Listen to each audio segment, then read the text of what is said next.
Writing the 3 paragraphs for the discussion board. On various occasions throughout the semester, you shall write a discussion board, original contribution, and comment on another student's post. You shall compose 3 paragraphs as part of your original contribution to the discussion board. You shall also respond to a colleague in the class after they have made their contribution. The very bare minimum, to write to receive a grade for the discussion board are 3 paragraphs, and also comment on another student's post. These instructions only briefly cover the comment on another student's post and may be found close to the end of this page. Contributions longer or shorter than 3 paragraphs do not merit attention and will not be read. Instead, they will be returned to you for revision, resubmission, and then grading. The assignment is to write 3 paragraphs. Each paragraph needs to at least 3 sentences. This is a standard writing rule for paragraphs in academic prose. No paragraph is a paragraph without a minimum. Obviously, one can write more of 3 sentences. Please do not make the mistake that the discussion board is an informal piece of writing. This requires using clear language and engaging in critical thinking, which involves the analysis and appreciation of written or published sources. I am very aware that writing is an extremely skill to do well. For what it's worth, the reason I have 4 university degrees and work as a journalist and an academic is because I want my writing, which I still don't think is very good either, to get better. This means I'm on your side. I know how difficult this challenge is and how seriously and sincere we must engage in this endeavor. Why 3 paragraphs? We are going to say that any idea and how we back it up with the discussion of evidence is based on source or sources needs at least 3 paragraphs for the idea to be well formed. The first paragraph must tell the reader what you are writing about and why the idea sparked by the prompt at the beginning of the thread is interesting. The second paragraph builds out the idea using evidence drawn from the assigned source material. The third paragraph concludes discussing the significance of the idea in terms of the evidence presented, and hopefully ends with a new question to be answered or explored that the current analysis of the evidence suggests but does not prove. We are going to use this 3 paragraph format for your original contributions because you must practice writing about and developing ideas based on sourced material. Look on this work as a key to exercise in shaping how you form ideas after reading and thinking. Writing 3 paragraphs will be much easier and more efficient if you take notes while you're reading or viewing source material. Key prohibitions, anecdote, and cliche. In the above instructions and from the design of the course, you will notice that I mentioned the words evidence and source materials on multiple occasions. Let's talk about this, what this really means. What this really means is that you will follow a discipline that expels anecdote and cliche from your writing. Anecdote and cliche are inappropriate in written communication at a university. This prohibition cannot be overstated. An anecdote is anything that is not published. It also tends to be titillating personal tale. The university is not a place for titillating personal tales that are also unpublished. That means you run in with the law because you are speeding down the interstate. Interstate is not acceptable for submission in this or any other university class. At a university, we write down from source material, usually text, audio readings, films, etc. We do not write about our personal experiences, interesting or amusing or otherwise that are unpublished, unless we can tie those experiences to the source material. One central technique to expel anecdote from your writing is to never use the first person I, unless it comes with starting how the source material makes you think differently about your personal experiences.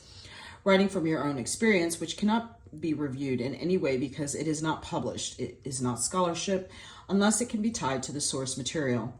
Expunging the I does not mean that your voice is being suppressed. On the contrary, the professional skill you must learn is to develop your voice without using the first person and without using anecdote. Furthermore, the prohibition on anecdote does not mean you can't examine and describe in personal terms what a particular text or film or other piece of source material means to you. You absolutely can. Banish cliché.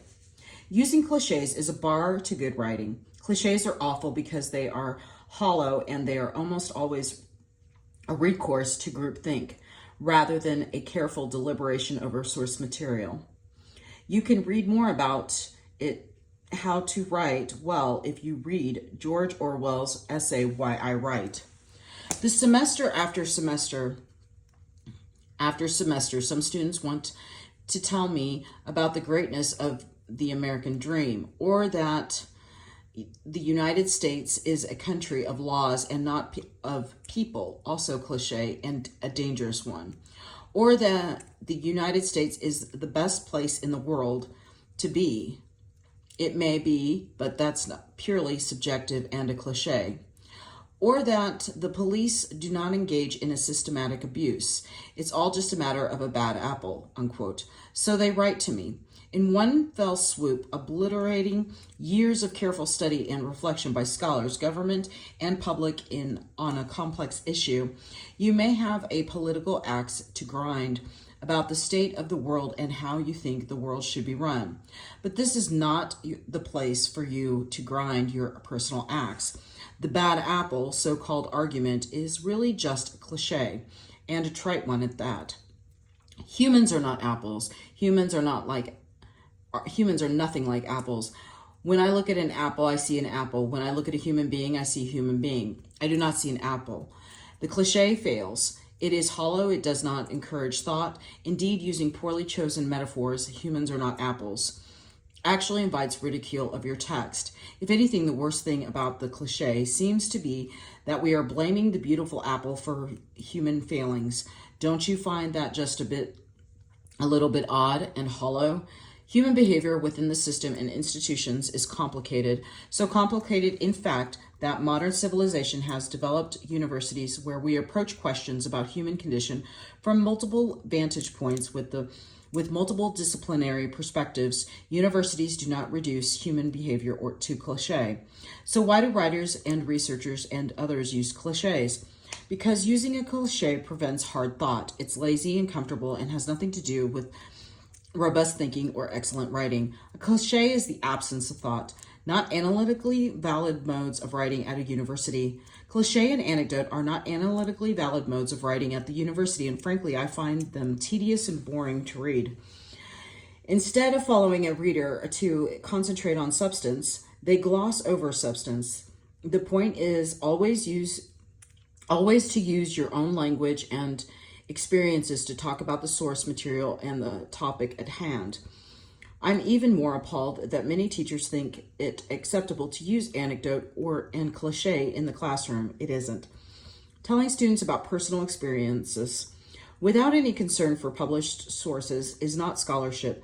We do have a library system, remember? When somebody, and especially a teacher, tells you an anecdote based on their experience or something they heard from somebody else, I always want to ask, where is this printed or published material that is meant to be under discussion for analysis? Usually it isn't there.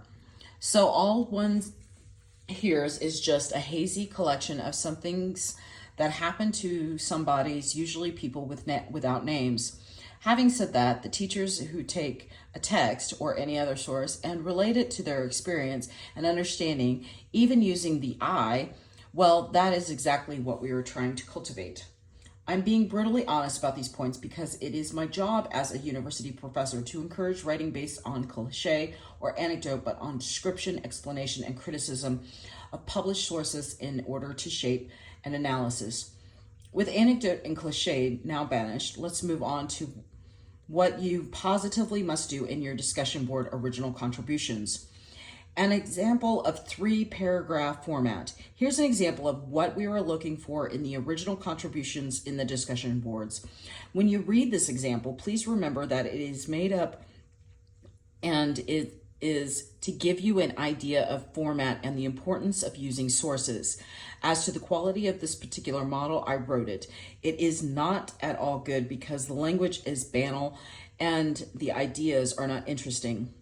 Example, what are the benefits and disadvantages of living in a democracy?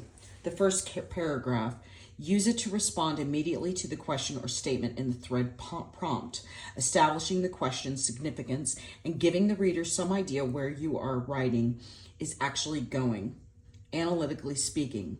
Response, before discussing the advantages and disadvantages of living in democracy, we need to define the term democracy. Some thinkers define democracy as. This question about democracy and its pros and cons raises questions from this week's readings about the quality of the world's most important universal ideal, the freedom to participate in government. So if we don't try to understand what disadvantages and advantages of democracy are based on the selection from Aristotle's writings, then, second paragraph, use it to advance with evidence from the source material, the idea argument you began to develop in the first paragraph.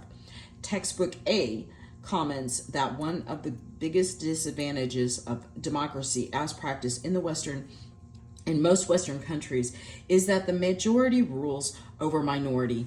Even so, Aristotle, who many consider to be the first democratic theorist, wrote that it was an impure way to govern, but better than all the other impure forms of government. These disadvantages are all outweighed by the chief advantage of the democracy in its central ideal, freedom. Freedom is important as governing concept because it implies fairness, equality, and justice. And these ideals are important because, as book author Z states, meaning that third paragraph. This paragraph concludes the idea and summarizes the thesis you elaborated in the first two paragraphs, taking into account future questions or questions that arise after three paragraphs, the ideas that have yet to be contemplated, etc. It is important to return to the theme of the democracy and look clearly at its attributes and its problems because it is the world's most important political system. Currently, we can see that the ideal is under threat from demagogues. We can see that from this discussion that even so, the idea of freedom then attached to justice through democratic decision making suggestion a way to make sure democracy lives up to its promise. But the place of democratic decision making is under threat. So the question becomes, do people still believe that voting in elections is the best way to express democratic decision?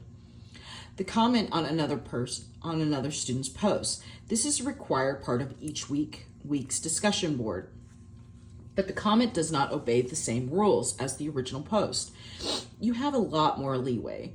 You must obey class rules about online communication and refer to the post you are commenting on. I use the comment required to see how you engage with the colleagues about their analysis. It is always great to see students engaging with others' students' ideas. Rubrics. These instructions warrant a brief mention about the rubric used to grade the discussion board. The discussion board rubric will be uploaded into Blackboard. We will use the same rubric each week. It's meant to help hone your writing. It's also meant to offer great transparency in the grading process. To score as many points as possible, please review the rubric and also review carefully the score you receive for each particular rubric. The rubric, as well as any comments I may have about your writing and command the source material, is one of the ways you can use to improve your writing. I know this is a challenge, but that's what university and learning are all about. And I am always very excited at seeing how you develop throughout the semester. Trust and encouragement. Please trust me enough to know what I am doing by confining your writing to the straitjacket. You will find freedom within the straitjacket if you practice the discipline it imposes. I have been teaching the whole of my adult life. I have also been writing, published journalism and scholarship for much of my adult life too. This means that in journalism and at universities, I have engaged with editors and colleagues who want crisp, clear, concise, and compelling analytical prose. It's a constant struggle. Every time I work with an editor, I learn something new about my writing, what I can do on the page that will engage a reader. And that's what I want to help you with too. So please follow these instructions. Banish anecdote, exile cliche, never use the word I in the scholarly communication, If it isn't attached to your understanding or relationship to a particular source, be humble enough to know that your personal experience on its own does not constitute scholarship. Always talk about source materials, ask questions too. I am here to help you in a scholarly endeavor and encourage you as you develop. And smile. Thank you.